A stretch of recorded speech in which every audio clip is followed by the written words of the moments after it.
The autumn wind whistled through the Montana forest as Sarah Chen walked her usual evening path. 5 years of living in this remote cabin had taught her to notice when something was different. Today, something was very different. A strange blue glow flickered between the trees ahead. Sarah's military training kicked in immediately. She crouched low and moved forward slowly, her feet finding the quiet spots between fallen leaves. The smell of burnt ozone, like the air after lightning strikes, filled her nose. "Hello," she called out softly. "Is someone there?"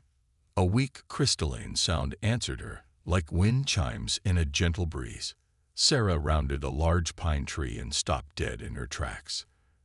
There, lying in a small clearing, was something she had never expected to see. It wasn't human. The creature had scale-like skin that shifted colors in the moonlight, moving from deep purple to soft blue. It looked young, maybe like a teenage girl if it had been human. Two large, almond-shaped eyes stared at Sarah with a mixture of fear and pain. A nasty wound on its side leaked a strange, glowing liquid. Sarah's combat medic training took over. She had treated hundreds of wounds in Afghanistan, but nothing quite like this. Still, pain was pain, and fear looked the same in any creature's eyes. "It's okay," she said softly, holding up her empty hands. "I want to help." The alien girl tried to move away but collapsed with a musical cry of pain. The sound tugged at Sarah's heart. She remembered treating scared children in war zones, how a gentle voice and slow movements had helped them trust her. "I'm going to come closer now," Sarah said, keeping her voice calm and steady. "Just going to check how badly you're hurt." The alien watched her with those huge eyes, trembling but not trying to escape. As Sarah got closer, she could see the wound better. It looked like some kind of energy weapon burn, the edges crystallized and glowing faintly. The alien's blood seemed to shimmer, dropping like liquid starlight onto the forest floor. Sarah reached out slowly and touched the alien's arm. The skin felt smooth and cool, like polished stone. The alien flinched but then relaxed slightly, making a sound like soft bells. "You're in really rough shape," Sarah said, examining the wound carefully. "Someone did this to you on purpose, didn't they?" The alien's colors shifted to darker shades, and she made a sound like breaking glass. Sarah didn't need to understand the language to recognize despair when she heard it. "My cabin's not far from here," Sarah said, pointing back the way she had come. "I've got medical supplies. I can help you, but you'll need to trust me." The alien looked at the wound, then back at Sarah. After a moment, she reached out with a delicate four-fingered hand and touched Sarah's arm. The touch sent a tiny electric tingle through Sarah's skin. "Okay then," Sarah said, smiling. "Let's get you somewhere safe." Very carefully, Sarah helped the alien girl to her feet. The creature was surprisingly light, as if her bones were hollow like a bird's. They moved slowly through the darkening forest, the alien leaning heavily on Sarah for support. As they walked, Sarah noticed more strange lights in the sky, moving in patterns that were definitely not stars or planes. Someone was looking for the alien girl, and Sarah had a feeling they didn't have good intentions. "Don't worry," she whispered, helping the alien over a fallen log. "Whatever you're running from, you're safe now. I've got your back." The alien made a soft, chiming sound that somehow seemed like gratitude. As they approached the cabin, Sarah realized her quiet life in the woods was about to become much more interesting. Sarah's cabin was small but well-equipped. Years of medical service had taught her to keep a fully stocked first aid station. But as she helped the alien girl onto her kitchen table, she realized none of her training had prepared her for this. "Let's get a better look at that wound," Sarah said, reaching for her metal scissors. The moment the steel touched the alien's glowing blood, there was a sharp sizzling sound. The alien let out a crystal chime scream of pain. "I'm sorry." Sarah pulled the scissors away quickly. Where the metal had touched, the alien's blood had turned dark and angry. "Okay, no metal. Got it." Sarah thought quickly. She grabbed her ceramic kitchen knife and plastic mixing bowls. The alien watched her with those huge, color-changing eyes, now shifting between fearful yellow and cautious green. See, no metal this time. Sarah showed her the ceramic tools. The alien touched them carefully, then made a soft sound like tiny bells, apparently approving. Working slowly, Sarah cleaned the wound with water. The alien's skin felt different now, less like stone and more like warm glass. The burn mark looked worse under the bright kitchen lights. Whatever weapon had caused this had meant to do serious harm. As Sarah worked, she noticed something strange. Whenever water droplets hit the alien's uninjured scales, they seemed to disappear, absorbed directly through the skin. An idea struck her. "Wait here," she said, hurrying to her herb garden. She came back with aloe vera leaves and some healing herbs. She mashed them with water in a plastic bowl, making a thick paste. The alien sniffed the mixture curiously, her color shifting to an interested purple. Sarah spread the paste around the wound. To her amazement, the alien's scales began to absorb it immediately. The angry glow of the injury dimmed slightly. "Well, that's different," Sarah said, smiling. "Your skin absorbs nutrients directly, doesn't it?" The alien made an excited chiming sound and pointed at the paste, then at her wound. Her colors brightened to a hopeful blue. Sarah spent the next hour making different healing mixtures, watching carefully to see which ones the alien's skin absorbed best. Honey seemed to work particularly well, making the alien's scales shine with a healthy glow. As she worked, Sarah talked softly, explaining what she was doing.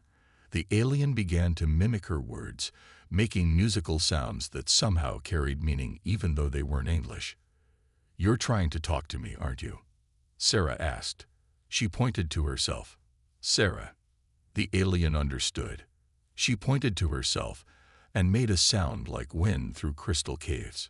Sarah tried to repeat it but couldn't quite manage the musical tones.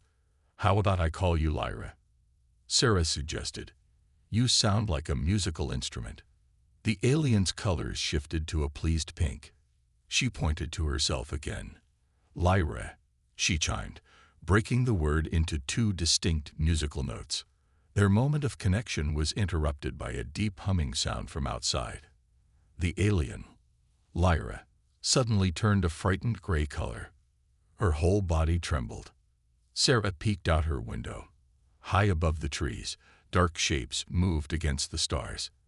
They were definitely not planes or helicopters. "They're looking for you, aren't they?"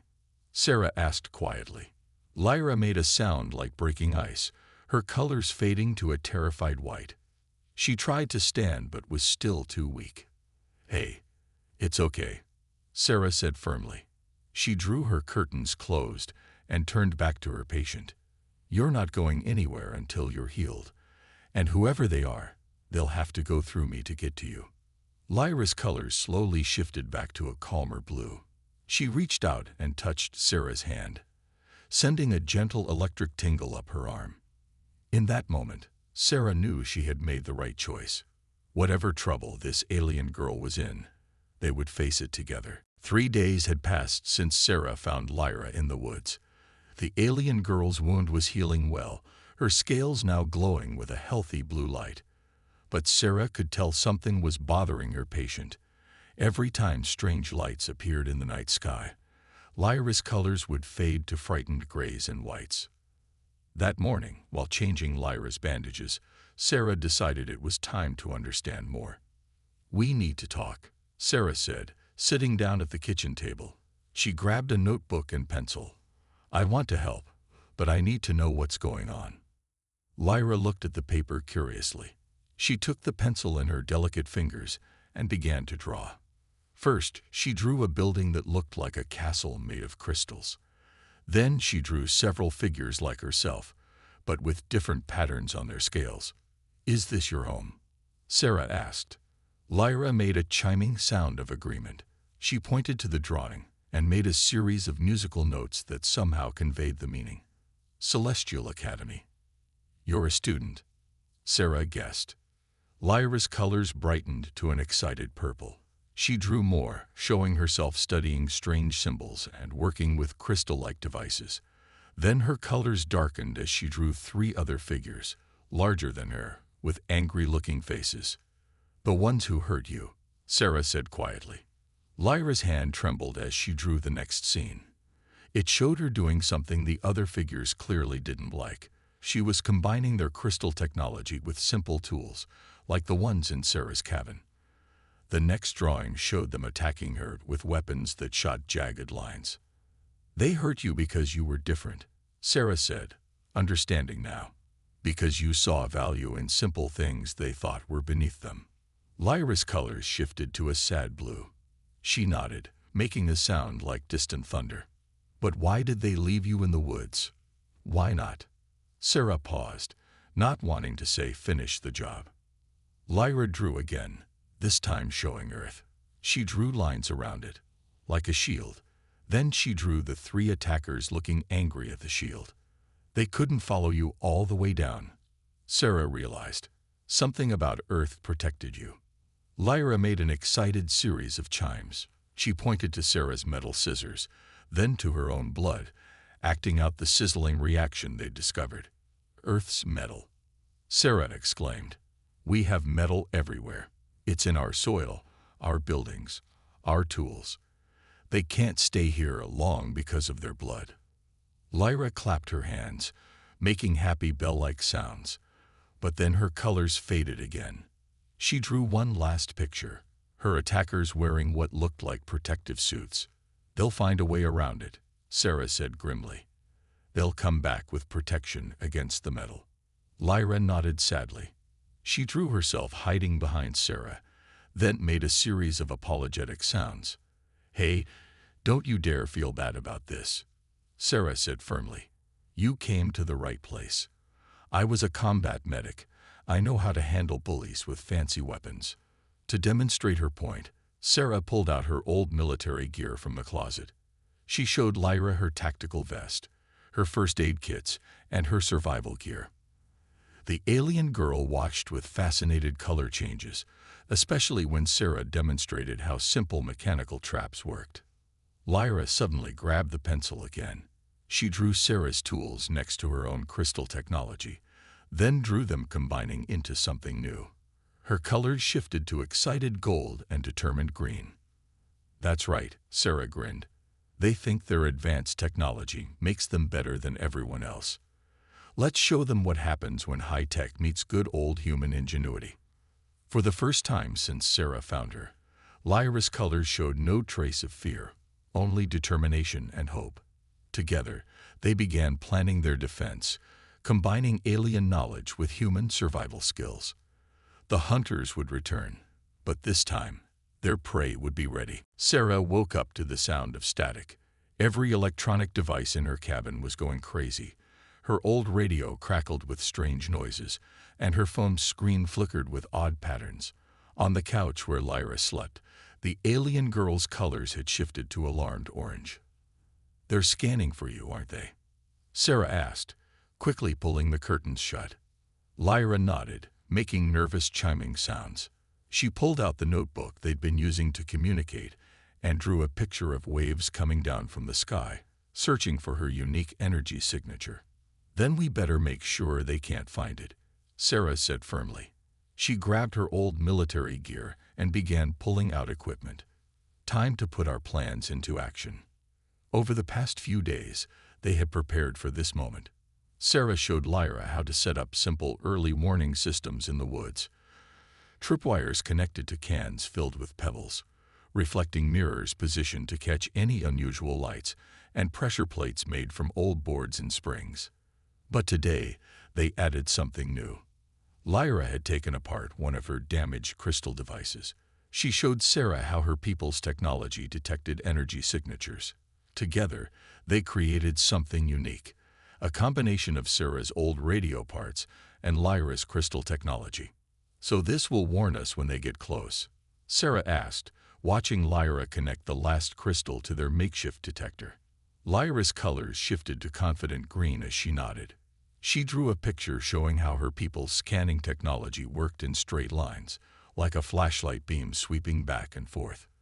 Then she drew their new device, showing how it detected these scans and could warn them which direction the hunters were coming from. Perfect, Sarah grinned. They won't expect their own technology to be used against them. They spent the morning setting up more defenses. Sarah taught Lyra how to move quietly through the woods, just like she had learned in her military training. The alien girl was a quick study, her natural grace making her even quieter than Sarah. Around noon, their detector gave its first warning. A soft humming sound combined with glowing crystals pointing north. "They're getting closer," Sarah whispered, checking her homemade security system. "But they're still being careful, probably worried about the metal in the ground." Lyra's colors shifted between determined blue and nervous purple. She drew another picture, showing 3 dots approaching their location slowly. "Only 3?" Sarah asked. "The same ones who hurt you before." Lyra nodded, her colors darkening at the memory. But then she touched one of the traps they had made together, and her colors brightened to a more confident shade. Sarah checked their defenses one last time. They had set up zones around the cabin, places where they could control how the hunters would move. Some areas had more metal in the ground, forcing their attackers to avoid them. Others had Lyra's crystals hidden in the trees, ready to detect any energy weapons. "Remember the plan," Sarah said, showing Lyra the map they had drawn. "We're not trying to fight them directly. We're going to make them fight the land itself." Lyra made a sound like gentle wind chimes, her version of laughter. She pointed to a picture she had drawn earlier, showing her people's warriors training in fancy crystal buildings. Then she pointed to Sarah's muddy boots and the rough forest around them. "That's right," Sarah smiled, understanding. "They might have fancy weapons and advanced technology, but they've never had to fight in a place like this. They don't know these woods like we do." The detector hummed again, its crystals glowing brighter. Sarah and Lyra shared a determined look. The hunters were coming, but this time they would find more than just a wounded alien girl. This time, they would face the combined ingenuity of human survival skills and alien technology. "Let them come," Sarah said quietly, checking her supplies one last time. "We're ready." The hunters came at sunset. Sarah and Lyra watched from their hidden position in the trees as 3 tall figures in protective suits emerged from the darkening forest. Their armor gleamed with a metallic coating, protection against Earth's metals, just as Lyra had warned. "Remember," Sarah whispered, "let them hit the first trap before we move." Lyra's colors shifted to a focused deep blue as she nodded. They had spent hours preparing for this moment, and she wasn't going to waste their planning with rushed actions. The first hunter stepped into their trap zone, walking right into a hidden pit. The ground collapsed under their feet, sending them sliding into a pool of water Sarah had filled with iron shavings from her tool shed. The protective suit sparked and sizzled. "Now," Sarah signaled. Lyra activated one of her crystal devices, sending a pulse that interfered with the hunter's suit systems. The fallen hunter's protective coating flickered and failed, leaving them vulnerable to the metal-rich mud. They scrambled out of the pit, but their suit was already compromised. The other 2 hunters spun around, firing energy weapons that lit up the forest with bright purple beams. But Sarah and Lyra were already moving to their next position, just as they had practiced. "Your turn," Sarah whispered when they reached their second hiding spot. Lyra made a soft chiming sound and touched a crystal embedded in a nearby tree. Suddenly, all of their hidden crystals lit up at once, creating duplicate energy signatures all around the forest. The hunters' scanners went crazy, unable to tell which signal was really Lyra. "They can't track you if they don't know which signal to follow." Sarah grinned. The hunters split up, exactly what Sarah had hoped they would do. The one with the damaged suit went left, another went right, and the third stayed in the middle, trying to coordinate their efforts. Sarah pulled out her hunting bow. No metal, just wood and ceramic tips she and Lyra had made together. She took careful aim at the middle hunter's helmet and fired. The arrow didn't penetrate, but it cracked their visor, forcing them to remove their helmet. The hunter's face looked similar to Lyra's, but older and twisted with anger. Their scales flashed dangerous red colors as they shouted something in their musical language. Lyra responded with a series of sharp, crystal-like sounds. Whatever she said made the hunter even angrier. They raised their weapon, but Sarah was ready. She triggered another trap, and a net made of plastic rope dropped from the trees. The hunter's energy blast went wide, setting a tree on fire, but they were tangled in the net. A scream from the left told them the hunter with the damaged suit had run into more metal-rich soil. The right-side hunter tried to help their trapped leader, but Lyra used another crystal pulse to disrupt their suit's power system. "We've got them on the run," Sarah said, noticing how the hunters were backing away, dragging their trapped leader with them. But suddenly, the trapped hunter pulled out a different weapon, smaller but glowing with intense energy. They aimed not at Sarah or Lyra, but at the ground between them. "Look out!" Sarah tackled Lyra just as the blast hit. The explosion sent them both rolling behind a large log as dirt and splinters flew everywhere. When the dust settled, the hunters were gone, but they'd left something behind. Their leader's damaged helmet. Lyra picked it up carefully, her colors shifting to worried purple. She pointed to some markings inside the helmet and made a series of urgent chiming sounds. "What is it?" Sarah asked, brushing dirt from her clothes. "What did you find?" Lyra quickly drew in their notebook. The picture showed more hunters, lots of them, with better armor and bigger weapons. They were just scouts, Sarah realized grimly. The real attack is still coming. Lyra nodded, her colors now a mix of fear and determination. They had won this fight, but the real battle was just beginning. Sarah studied the alien helmet they'd captured, turning it over in her hands. The inside was filled with strange symbols and tiny crystals that still glowed faintly. Lyra sat beside her at the kitchen table, her colors shifting between thoughtful blue and worried purple. "Can you understand any of this?" Sarah asked, pointing to the symbols. Lyra's colors brightened. She grabbed their notebook and began drawing rapidly. First, she drew the Celestial Academy again, but this time she added something new. A hidden room beneath it, filled with angry-looking figures. A secret group. Sarah guessed. Lyra nodded, making a sound like ice cracking. She pointed to the helmet's symbols and drew more pictures, showing students like herself being attacked. Each student had something in common. They were all trying to combine different kinds of technology, just like Lyra had. "They're targeting students who mix technologies," Sarah said slowly. "But why?" Lyra's next drawing showed two worlds, her own and Earth. Between them, she drew a wall with a big X through it.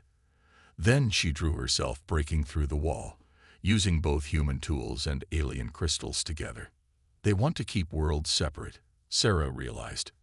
And students like you threaten that because you can bridge the gap between different technologies. Lyra made an excited chiming sound. She flipped to a new page and drew herself teaching other aliens about human tools. Then she drew the secret group looking angry and afraid. "They're scared," Sarah said, understanding dawning on her face.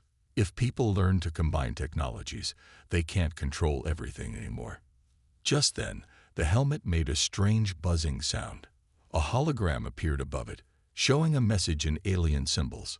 Lyra's colors paled to frightened white. "What is it?" Sarah asked. "What does it say?" Lyra drew quickly, a picture of many ships heading toward Earth. Next to it, she drew a countdown of some kind. She pointed urgently to the sunset outside, then held up 3 fingers. 3 days. Sarah guessed. "They're sending a whole fleet here in 3 days." Lyra nodded, her colors now a mix of determined green and worried gray. She drew another picture, this time of herself standing before what looked like a council, showing them proof of the secret group's attacks. "If we could prove what they're doing," Sarah said thoughtfully, "show it to the people in charge." She stopped as Lyra made an urgent series of crystal-clear notes. The alien girl pointed to the helmet, then to her own head, making gestures like she was recording something. The helmet recorded everything, Sarah exclaimed. It recorded them attacking us, breaking their own laws. Lyra's colors shifted to bright, hopeful gold. She drew a final picture, the helmet connecting to what looked like a larger communication device. We need to broadcast this proof, Sarah said. But I'm guessing that takes more equipment than we have here. Lyra nodded sadly. She drew a map showing a larger alien ship hidden in the mountains, about a day's journey away. Then she drew the 3 hunters who had attacked them, guarding the ship. So that's where they've been hiding, Sarah said, her military training kicking in as she studied the drawn map. And that ship probably has the communication equipment we need. She looked at Lyra seriously. It's risky. They'll be expecting us after today's fight, and they'll guard that ship heavily. Lyra's colors shifted to a determined deep blue. She drew a picture of herself and Sarah working together, surrounded by their combined tools and technologies. Sarah smiled. You're right.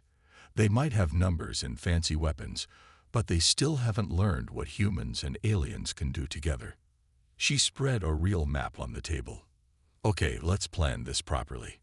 We've got 3 days to get to that ship, broadcast the truth, and stop a war before it starts. Outside, the sun set behind the mountains where their enemies waited. They had one chance to expose the truth, and they had to make it count. Dawn broke over the mountain as Sarah and Lyra approached the hidden alien ship. They had hiked through the night, using Lyra's knowledge of alien technology and Sarah's wilderness skills to avoid detection. The ship looked like a massive crystal growing out of the mountainside, its surface reflecting the early morning light.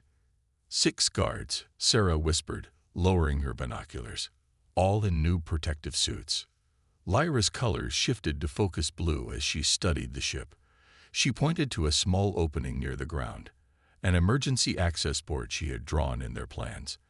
Then she touched the backpack full of metal shavings and iron filings they had brought from the cabin.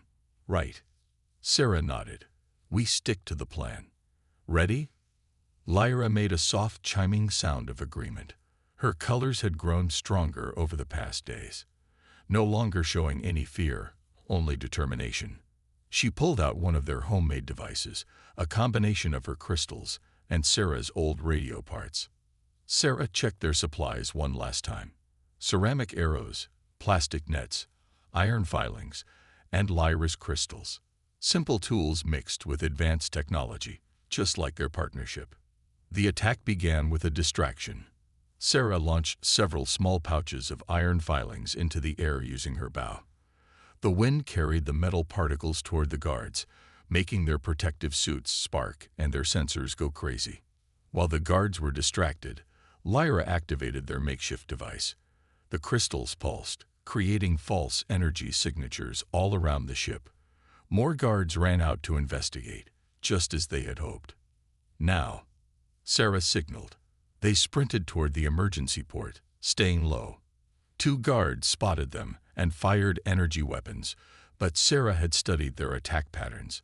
She rolled left while Lyra went right, making the guards shoot at empty air. Lyra reached the access port first. Her fingers danced over the crystal controls while Sarah provided cover with her bow. The ceramic arrows couldn't pierce the guards' suits, but they could crack their visors, forcing them to fall back. Suddenly, the access port flashed with bright light. Lyra made an excited chiming sound. She had broken through the security system. They slipped inside just as more guards arrived. Which way to the communication center? Sarah asked as they ran through crystal corridors. Lyra pointed left, her colors glowing with urgency. They could hear guards shouting behind them, their musical language sharp with anger. They reached a large circular room filled with glowing crystals and floating screens. Lyra rushed to the central console, plugging in their captured helmet. Her fingers flew over the controls as Sarah barricaded the door. A loud explosion shook the ship. The door began to glow hot as the guards tried to burn through it. How much longer? Sarah asked, setting up their last defenses around the room. Lyra made a series of quick crystal sounds. She needed more time to bypass the security systems. Her colors flickered with concentration as she worked. The door exploded inward. Guards poured into the room, led by the same 3 hunters they had fought before. Their leader's scales glowed angry red as they raised their weapon. "Stop them," the leader shouted in perfect English, surprising Sarah. "They'll ruin everything we've built." "You mean everything you've stolen?" Sarah shot back. "Keeping worlds apart because you're afraid of change." She triggered their last trap. Hidden crystals activated around the room, creating a web of energy that trapped several guards. But more kept coming. An alarm blared through the ship. Lyra's colors suddenly blazed with triumph as she slammed her hand down on the console. Every screen in the room lit up, showing the recorded proof, the secret attacks, the illegal weapons, everything. "No," the leader screamed, firing their weapon. Sarah threw herself in front of Lyra, expecting pain. But Lyra was faster. She raised her hands, and every crystal in the room pulsed at once. The guards' weapons overloaded, their suits sparked and failed, and the leader fell to their knees. Through the ship's windows, Sarah saw more ships appearing. But these were different, marked with official symbols. Lyra's colors shifted to relieved blue as she recognized them. "The Academy Council," she said in broken English, speaking for the first time. "They saw truth." Sarah smiled, putting a hand on Lyra's shoulder. "We did it. We really did it." Around them, the crystal screens kept playing their evidence, broadcasting the truth across the stars. The secret was out, and nothing would ever be the same. 1 month after the battle at the mountain ship, Sarah's cabin looked very different. Crystal devices sat next to her first aid kits, and alien technology blended smoothly with her human tools.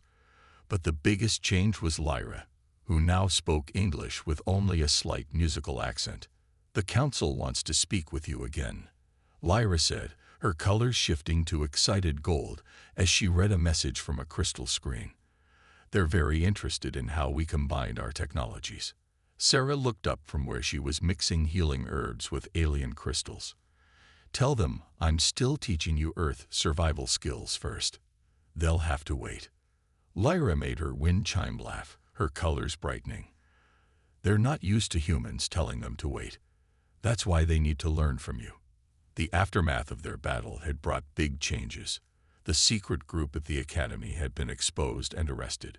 More importantly, the Council had been forced to recognize that keeping worlds separate had been a mistake. "Another student arrives tomorrow," Lyra said, checking another message. "They want to learn about Earth medicines, just like I did." Sarah nodded, smiling. Their cabin had become an unofficial school, the first place where aliens could learn about human ways without prejudice.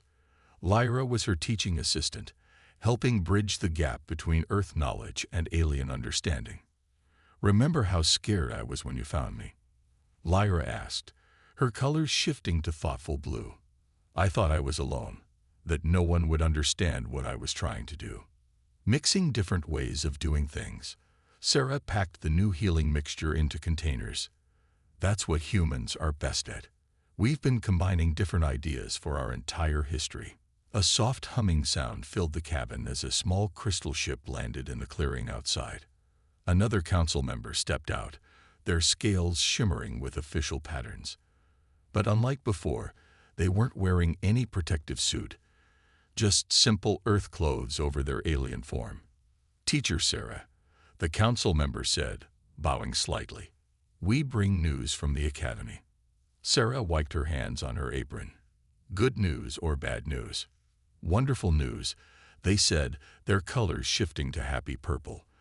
"The Academy is opening a new department, the Center for Combined Technologies. We want you to help lead it." Sarah and Lyra shared a surprised look. "Me?"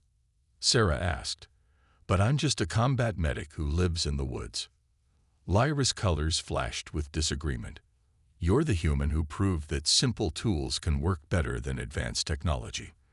The one who showed that different worlds can learn from each other." The council member nodded, Many of our people still think their ways are superior. They need to learn what your earth medicines and survival skills can teach them. Sarah looked around her cabin, at the mix of alien and human tools, at the students' drawings covering her walls, at Lyra's proud expression. She thought about how far they'd come from that first night in the forest. "Okay," she said finally, "but we do this my way. No fancy buildings. Students learn here, in the woods, with real challenges and real problems to solve." "Agreed," the council member said, their colors showing respect. After all, this is where it all began, when a wounded alien girl met a human who saw past their differences. Lyra walked to Sarah's side, her colors glowing with friendship and trust. "And now we show others what we learned, that the best solutions come from working together." Outside, more crystal ships appeared in the sky, bringing new students, new challenges, and new opportunities. But Sarah wasn't worried. She had her cabin, her herbs, her simple tools, and most importantly, she had Lyra beside her. The story that began with finding a wounded alien in the woods had become something much bigger, a bridge between worlds, built on understanding, trust, and the simple truth that sometimes the best way forward is to learn from each other. "Ready for our next adventure?" Sarah asked Lyra. Lyra's colors shifted to brilliant rainbow hues as she smiled. "With you? Always."